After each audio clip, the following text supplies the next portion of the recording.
Is everybody in? Is everybody in?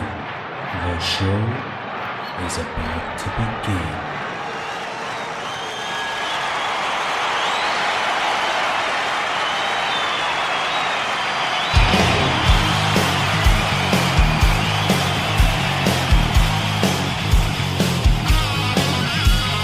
Welcome to the podcast, concerts that made us, interviews and stories, tales from the bus. We love taking you back to when it all went down. The greatest live shows and that cheering crowd sound. It's concerts that made us, concertsthatmadeus.com.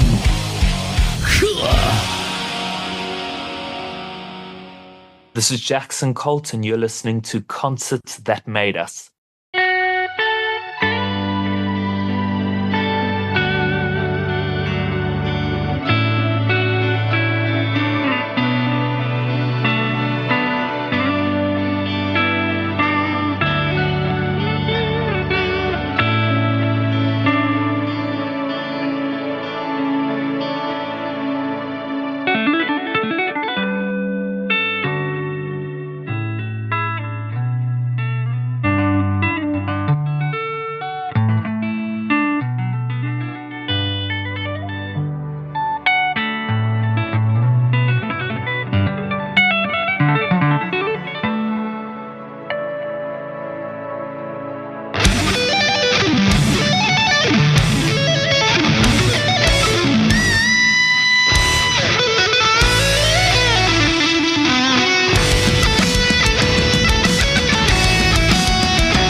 Jackson, welcome back to Concerts That Made Us. Thank you so much for having me back here. I'm super excited to be on the Concerts That Made Us. I'm delighted to have you back now. It's going to be a fun chat. You were last on in April 2023. How has life been since we last spoke? It's been up and down. I guess there's been some highlights, some challenges, but ultimately it's been very rewarding for my musical identity, I guess you could say. I gotcha. Take us a bit deeper into that. What do you mean by your rewarding for your musical identity? Well, within the last year and a half, I'd done my first music video, something I'd never done before. I started working with different genres and different sounds that I wanted to incorporate with my music. And I also moved studios. I actually started my own studio here at home that I could record in, and that was a very big challenge for me. But at the end of the day, it was something very very beautiful because I could really delve into exploring sounds more instead of having to be, okay, this is my allocated recording day, my recording time in a studio. I have my own studio where I can work all day, every day, try things, and not worry about the time limits and worry about failure. I could fail at something and it wouldn't matter because I have unlimited time in the studio. Absolutely unlimited freedom. I'm getting images of you being in there at like 3 a.m. in the morning, noodling around on the guitar. Am I right? Yeah, that is it. I'm a complete insomniac because of it, but I love it. It's my favorite place to be, and I am so happy I made that decision. It's where I am every moment I get. I'm in the studio. I like it. I like it. Now, speaking of the studio, the song we're going to speak about was one of the first songs you recorded in the studio. On October 18th, you're releasing Monsoon. It's an instrumental track that it really showcases your guitar skills. Take us deeper into it. This song Monsoon, it's an instrumental track, which basically means that the lead guitar is telling the story of the song instead of vocals or lyrics. And that was something that's quite challenging, to try and invoke the emotion that you want with the guitar. But it was something that I've been wanting to do for a couple of years. I think I started writing Monsoon it was 2021. I had a fever, and usually when I have a fever, I get quite delirious and um, sometimes I hallucinate. And it felt like I was in a monsoon, and I felt this melody almost. And I don't remember much, but I remember the next day waking up, or like 2 days afterwards, after the fever had gone away, and I had this melody on the guitar, and my fingers just knew how to play it. So for about 3 years, I wanted to try something instrumentally and see if my guitar could tell the story. That's a wild origin story. Something that really hit me. I've been listening to it over and over again. It's, it's like the guitar is singing. I know that's a silly statement when it comes to an instrumental track, but it really seems like the guitar is the vocalist. You know what I mean? And that's what my intention was exactly. So thank you very much. That is a huge compliment to me. And that's what I wanted to do. I wanted the guitar to be the vocalist. I wanted it to sing. And I mean, I've been playing guitar long before I was a singer, long before I was a songwriter. I've it's the one thing in my life that I've done my whole entire life. And I wanted to give this instrument a chance to shine, have a chance to tell a story and let people hear this is what I am as a musician. I'm a guitar player above everything else. So this is kind of like a tribute song to my guitar playing. True, true. As well as the fever, it's also influenced by Asian music. Where does this interest in Asian music come from? I've always had like an interest in different cultural musics from the raga music to the Asian music to even different traditional European and different UK sounding musics. I love Celtic music especially. Along with Asian music, I think Celtic music's they tied for my two favorite like regional music. And it's always been something where these genres or these styles they break the norms of what modern day traditional Western music would be.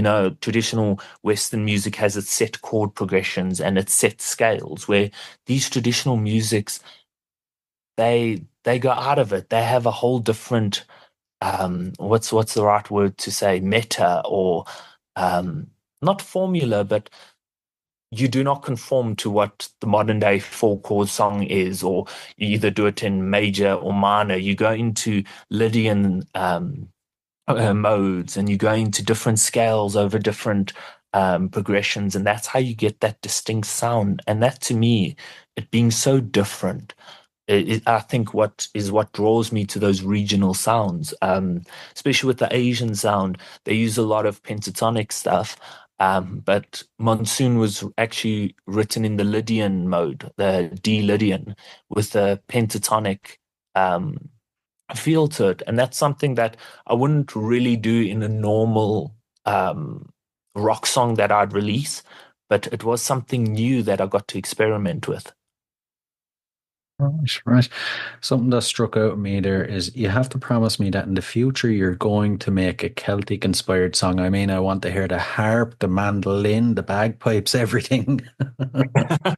Well, I can promise you that is next on my list, but I'd have to find a bagpipe player and a mandolinist and a harpist. But that is something that is on my list to do. I just hope to do it justice because it's a very advanced music form, Celtic music and stuff. And if I do it, I'd want to do it to make an Irish person proud, or at least say, okay, that's not half decently bad. It's possible. Well, I'll be looking forward to it. Now, there's some extremely intricate guitar parts in this song. Did you find it challenging? Were you up to the task from the start, or was there parts that you had to maybe brush up on? So something I like to do with every song that I do, especially with the lead guitar playing, is I always try write. Um, I like to write parts that I can't play yet, so that I have to practice it and practice it and practice it, so that I can finally play those parts. So when the song is recorded, I've learned those techniques, I've learned those parts, and I can play the song. And the next song I'll write more parts that are more increasingly difficult in my skill capability. So most of the song was a lot of stuff that I was going, oh, this is tough. I don't know if I'm going to pull this off, but it was a lot of practicing. And once the song was completed, I feel like I was a much better guitar player than when I had first written the song. So with the next song, I'll do the same thing, write something more difficult because then I have to practice it and therefore become a better guitar player. It's a very good way of doing it, Art. I'd actually imagine at this stage you're not far off being a master guitar player. You've surely put in your 10,000 hours by now, have you? Well, thank you. That is a very big compliment to me. Yes, I've played, I think, maybe 8 hours every day since I was a kid. Even after school, I'd come home and all I wanted to do was play the guitar. Um, it's it's something that's it's like my passion. Most people come home and they're like, "Ah, let's watch some TV." I was like, after school, I was like, "I got to play guitar." Um, I have put in my 10,000 hours, but I don't know if you could say a master, hopefully one day, but I just want to keep on learning. I never want to stop. The production, the recording. How did you approach it compared to one of your usual songs with lyrics with the band? So the composition of the song, instead of writing it with the lyrics, the challenge with actually bringing the guitar as the storyteller was trying to invoke the idea of the yin and yang philosophy. And since you can't use the words yin and yang, you kind of have to hint at it. And compositionally, that's why I wrote it with a clean section, then into the distorted chaos with the full band, and then back into the clean section, which is just me playing. And the whole idea was that the clean section of the guitar would represent the yin, the light, the peace, the serenity, and the distorted section with the band coming in and the really fast shredding bits and almost chaotic feel would represent the yang, which is the dark side of the yin and yang philosophy. So it was very structurally and compositionally how I was able to tell the story. Similarly, it's how a monsoon is. There is the calm before the storm, which is the clean guitars. There is the raging storm with the distorted guitars and drums and everything. And then afterwards, the storm is gone and it's calm and clear and it's back to that clean guitar. I like it. I like it. This is probably an incredibly stupid question now, but it's something that intrigues me with instrumental music, especially someone who does both instrumental and songs with lyrics. Is it, I would imagine when you're recording it or even playing it live, is it harder to remember than a song with lyrics? Because if you're doing a song with lyrics, you can be like, okay, in the middle, this line, I should be playing like this. This is what happens. But with no lyrics as kind of a marker in the song, is it hard to kind of find your place if you go wrong? In a sense, yes, actually, because you do not have that line or that lyric or that sort of landmark, like you said, where you know what you're doing.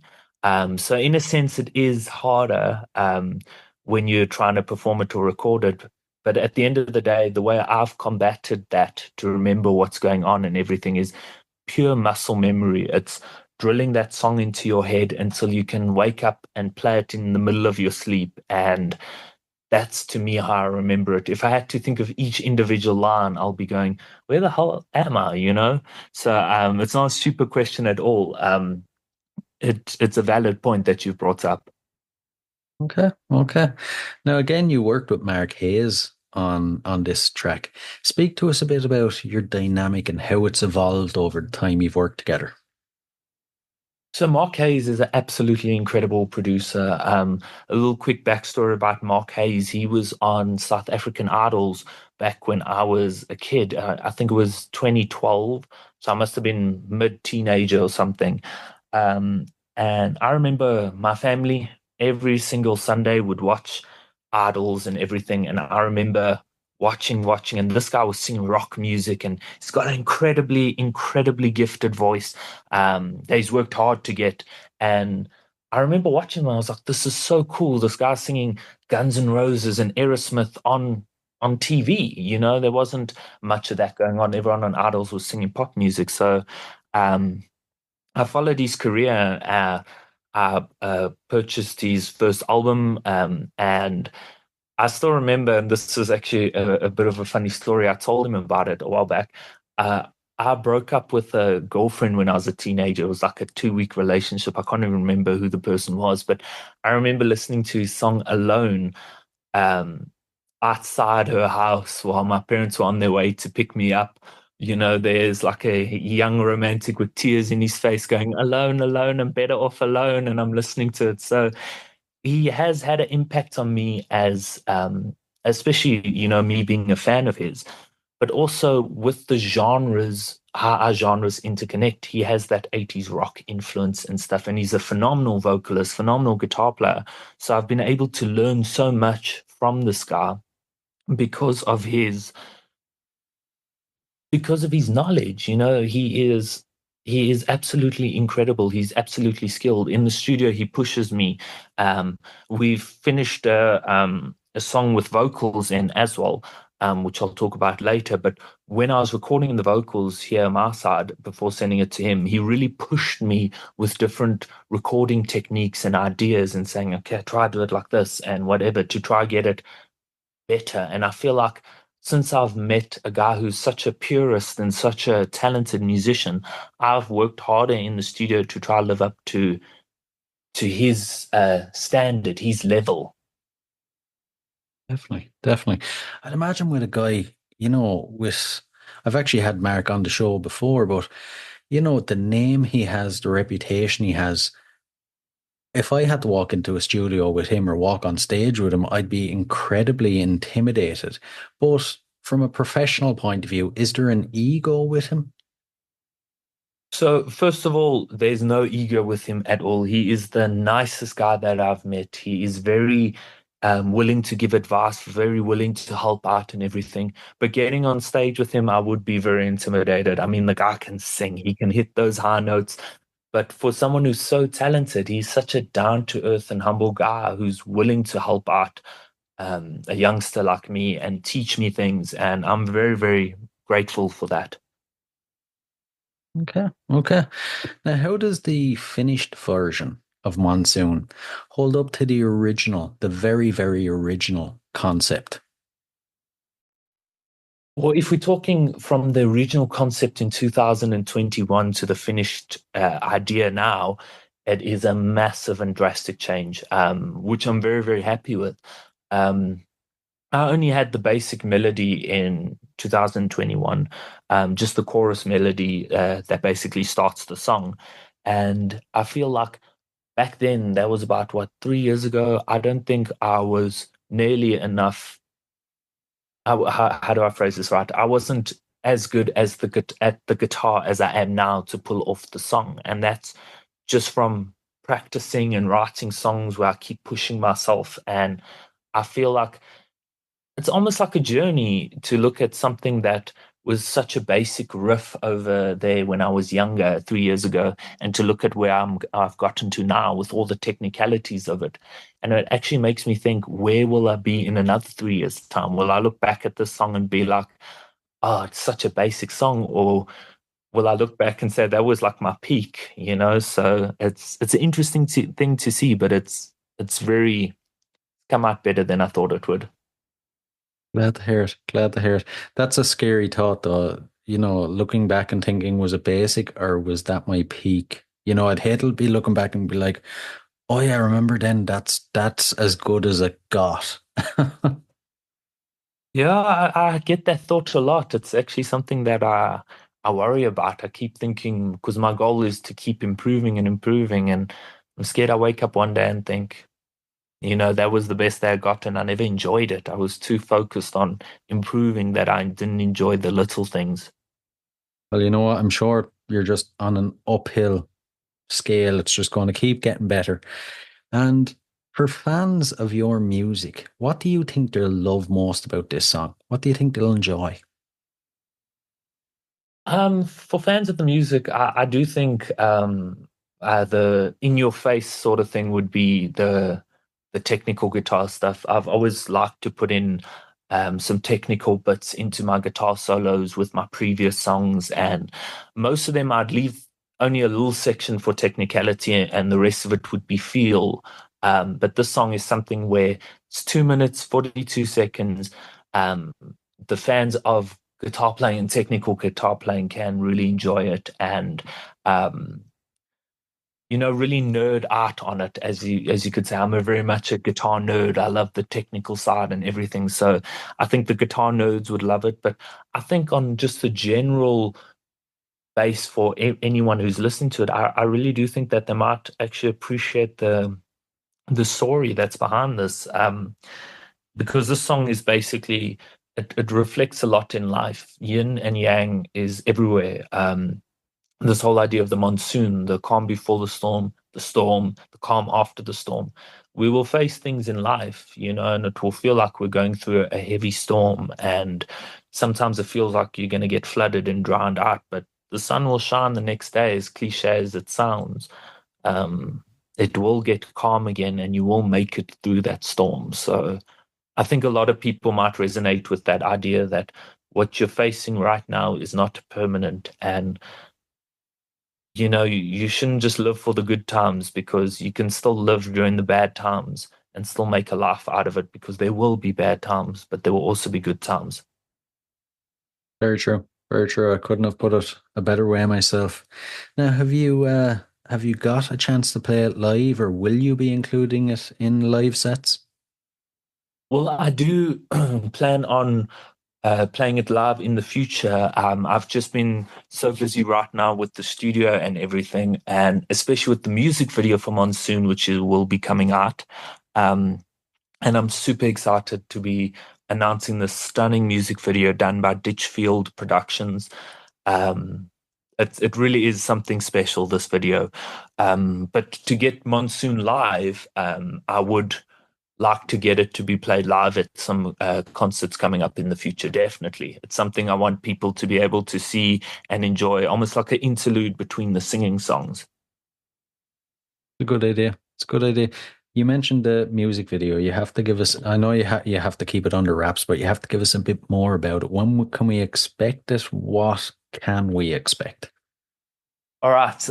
Yes. Well, the music video, uh, I am planning to release it on the day of release with Monsoon, on the 18th of October. I am I think that's one of the most exciting parts about this release to me, to be honest.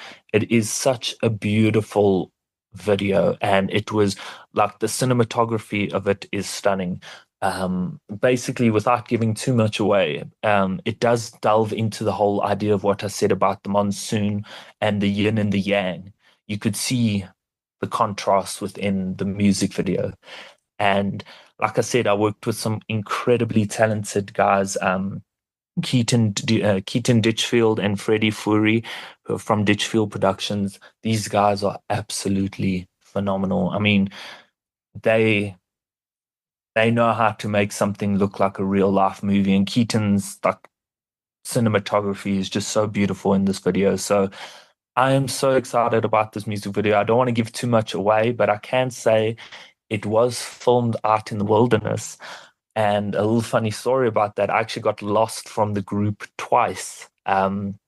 Lost in the Wilderness, and I kept thinking of that movie Wrong Turn. I don't know if you ever saw that one, but I was like running to try find the group, get back. But it was such a special day, and the video it complements the song so well, and I'm so excited for everybody to be able to see this video. Well, you know what? The minute it's released, I'll be there on YouTube ready to watch it. I can't wait now. I can't wait. And since we last spoke, how have the gigs been?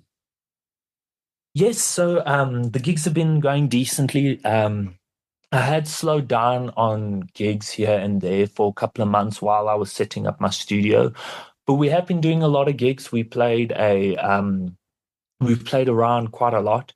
Some very nice, interesting gigs. We did where we shot the music video "Shake Your Body." We've been playing at AJ's quite a lot. We played some festivals and stuff like that. No, not music festivals. It was more of like a entertainment festival. So the gigs have been doing well. The gigs have been getting fun. I mean, live. I think the band, we've been together for so long, Matt, Dean, and Pete, and I, that it's become almost second nature. So the gigs have become fun. But I did realize that I do have to have more content out and more songs released so that when we do go gig, we do have a product to show people. And that's why I have been so invested in the studio and everything, because I do want to get this full length album out as soon as possible, which I'm also busy recording at the same time. And that's when I know I'm going to just gig my heart out. And I know I've been saying a full length album for quite a while now, I think for the past year, but I think the universe or destiny or fate or whatever wanted me to wait to have my own studio, because I'm very much, I can work on it 24/7 and get this album to be very, very much where I want it to be. How close or what stage are you at with it now? Are you halfway through? Is there parts of it done? What can you tell us?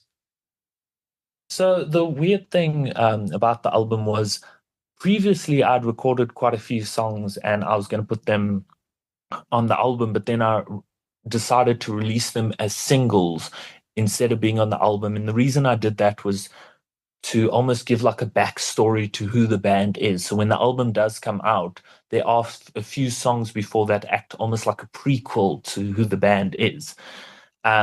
So I've basically got the whole song list done for the album. I have recorded the lead single off of the album. That was actually, I recorded that before Monsoon. Was the first song Mark and I worked on. That song it's come out really well. It's the one that we always play last in our live set. It's the one that's everyone considers to be our signature song. So that is going to be the lead single off of the album. And then I've got kind of a blend between songs from when I first started the band in 2020 and songs that I've written recently. So this album is almost a bit of the old, a bit of the new, a bit of the middle, and it's basically my journey until this point as a musician with my band. That's what I want this album to actually be like. So since I've got the time and the studio, I will be able to knock out the rest of those songs, but um, I just had to learn how to get the hang of all the studio technicalities and everything first. Very funny you should mention that. I was literally just going to ask you, you're extremely proficient on guitar, singing. How were you handling the tech side of having your own studio and getting used to it? Thank you for the compliment, first of all. But the whole tech side, I'm terrible with technology. So in the beginning, it was like a whole new world that I was getting into, and like luckily my stuff is being mixed and mastered by Mark Haze. I don't think I'd be able to understand that stuff. I'm not too mathematically inclined, even though it's not fully mathematical, it's still very creative. But getting the whole studio set up, getting all the routing, getting um, uh, it's all the little details. Like one of the things that I learned was there's something called gain staging when you record a song. And since I'd been in studios before, I'd never had to do that because the engineer or the producer had done it before. So I'd recorded one or two songs and the gain staging was all wrong. So I had to restart all of these songs basically. And gain staging is basically how loud your instrument is going into the software because it's the most, it complicates me. Other people understand it super clearly, but the way I understand it is you can pull the volume down and everything, but the initial input that you put in, if it's too loud, you can't take away that initial input, and that initial input has to be at a certain decibel per instrument. And I had to figure out per instrument what was the best decibel range for it, so when it gets mastered it has that headroom to bounce up to the top and be loud and powerful and clear still. So I know I'm probably just waffling on and not really making much sense, but I'm really bad with the technical side. This is just the way I understand it. So it was a mission, but I'm finally happy to say that um I'm a novice, or yeah, I'm just beyond a novice. It works for me. The songs are sounding okay. It took a long time, but I'm nowhere near professional. I get you. I get you. Well, you know what? I would hate to have that headache. I'd be a bit similar to yourself. I wouldn't be great with the tech side of studio equipment and stuff like that. Now, I'd imagine I'd end up getting frustrated and throwing something at a wall. That almost happened actually. There were so many times I was trying to figure out all these numbers and trying to like understand what's going on and watching YouTube tutorials, and I was like, I understand none of this, and I'd go like huff and puff and go sulk, and then I'd play guitar and I'd calm down. But it's the technical side is super tough, and hats off to everybody who can do that because that's a whole skill in itself. Absolutely. Absolutely.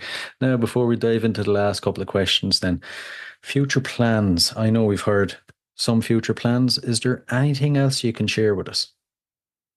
Well, future plans right now, the way I'm looking at it is very much just the fun of recording in the studio. Now all of the tech side is sorted. Um, hopefully the settings are saved and I never have to redo that. But the settings are saved for now, so I can just have fun, get in the studio and make music. I do want to get to the album. I do want to get the debut album to come out, and I do also want to, like what we mentioned earlier, I do want to delve into a few more instrumental songs here and there. It's not going to take over my musical identity, but it's going to be a part of it. I do want to try out maybe a cultic instrumental or another type of instrumental, but I do want to try and incorporate these sort of like not side songs, but I don't want to say like a side project, but I want to incorporate it into the main thing, but just as like certain little Easter eggs here and there where it will be like, oh, this is different. Um, and yeah, I guess that's what I'm kind of looking at doing. I do want to grow a nice online presence for people to see what the band's about. I want to get a lot more videos out, especially with the album coming out. And then I just want to tour. I guess right now, like the most important thing to me is just being able to make the music. And as much as like I'd love to give timelines and dates on when things would come out, I just I just want to make music, and whatever pops up to me and says, this song works, I could put it on the album, or this song's a bit different, it's not going to be on the album, maybe I should release it. It's just the fun of the music, I guess. That's the future for me. I like it. I like your approach. It's a very good one. We'll dive into the last couple of questions. So there are a couple of fun random ones. First off, I know you probably don't get much time, but besides music, what are you currently obsessed with? Um, All right. To be honest, I love movies, especially watching with my girlfriend Malice. She was also a producer on the music video. She helped with the wardrobe idea. She helped with finding locations. But so Malice and I love watching movies and TV series. And recently, we've been watching Star Trek: The Next Generation because I'd never seen it. She'd seen it before, so we'd been watching that, and I mean, I love it. I love watching TNG and everything like that.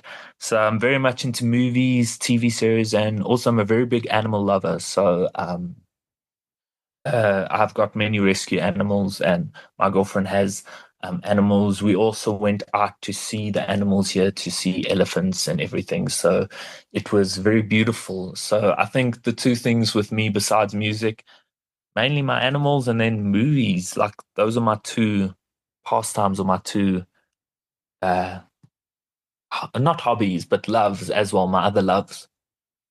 I like it. I like it. The next one, I think I asked you it the first time, but it'd be interesting to see if it's the same answer.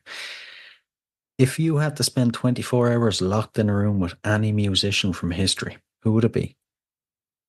I think it's going to be the same answer. It's always been Eddie Van Halen. I mean, I have two or three tattoos on me. I have two tattoos on me that are dedicated to Eddie Van Halen on the same arm. So I'm a super, super big Eddie Van Halen fan. He's had such a impact on my music and my career and my guitar playing. And I'd just love to meet that guy. Well, I know he's passed away and rest in peace, but that would have been such an honor to just at least just say hello to him, and I appreciate what you did to my whole life.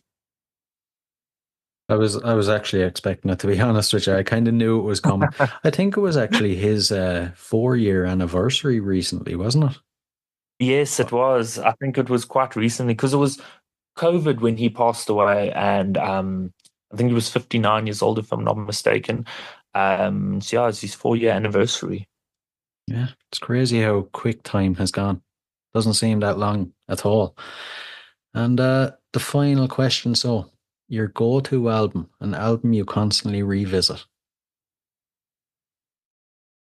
Oh, that's a tough one. Um, okay, it's definitely got to be Van Halen's 1984. I think that was an absolutely wonderful album. Um, it's it's actually one of the tattoos. I've got a giant 1984 tattooed on my arm, and a lot of people ask me, "Is that your birth year?" And I'm like, "No, it's the album, man." And I've got like the wings and everything like that tattooed on as well. So it's got to be Van Halen 1984. Otherwise, if I had to pick a second, though, I'd probably pick Boston's first album. I also really really like that album. Two absolute classics there. Yeah. Listen, Jackson, this has been an absolute pleasure yet again. Thanks a million. Thank you so much for having me, and thank you to Concerts That Made Us. This has been an absolutely wonderful chat. I'm so grateful to be here.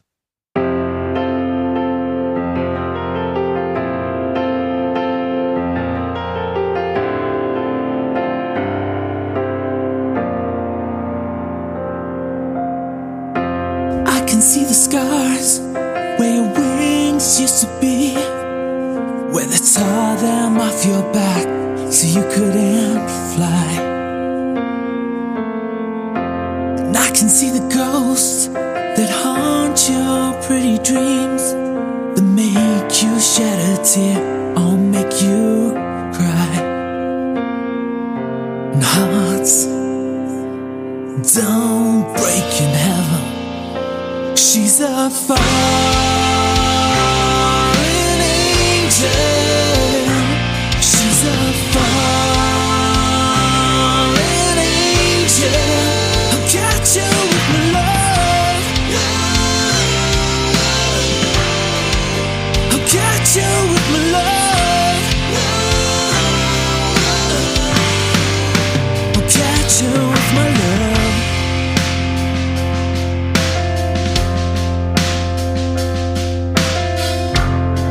See the shadow where your halo used to be, where they painted it all black so you couldn't shine.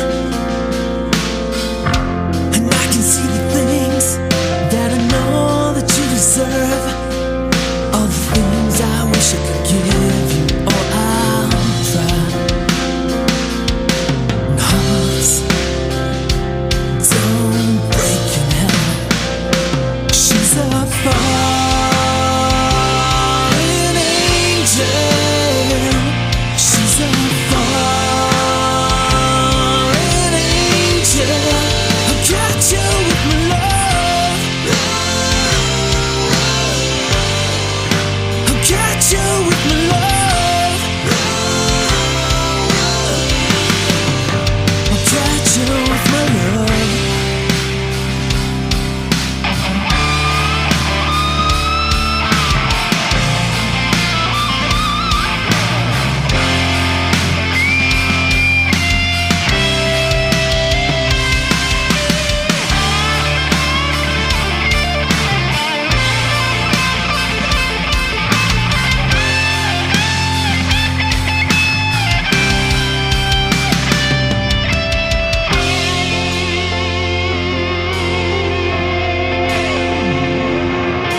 Hey guys, I really hope you enjoyed this episode. If you did, please rate and review us on iTunes and Spotify. And if you're interested in signing up to Band Builder Academy, use the link in the show notes below and enter the code CONCERTS and you'll receive 10% off. So, until next time, keep rocking.